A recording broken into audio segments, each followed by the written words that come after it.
Сәлеметсіздер ме? Менің аты жөнім Дария Дарханқызы. Мен Қарағанды қаласындағы нөмірі 61 мектептің 2-ші сынып оқушысымын.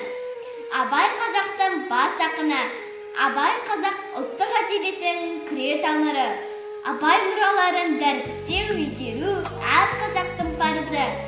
Сенбе жұртқа дұрыс таратқан шамақтап, әуре етеді ішіне қулық сақтап. Өзіне сен, өзіңді алып шығар, еңбегімен ақылын екі жақтап.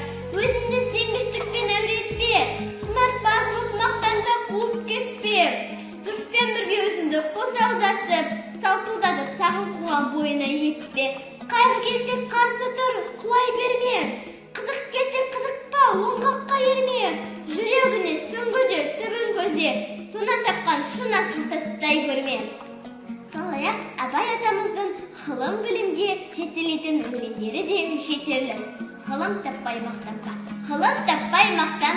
орын таппай баптанба, құмарланып шаттанба, ойнап босқа күлуге, 5 нәрсеге асық бол, 5 нәрседен қашық бол. Адам болам десеңіз, тілеуін өмірін алдында, оған қайғы жесеңіз.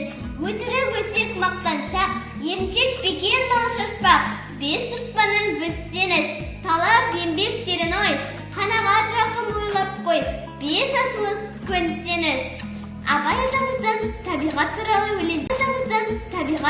өлеңдерін оқып отырса, табиғатқа ерекше шам өтіріп жырлайды.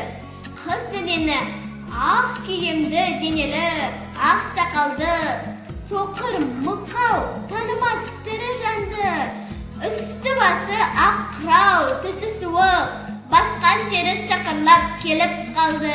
Демалысы үскіріп, аяз бен қар, кәрі құдан, қыз келіп әлек салды.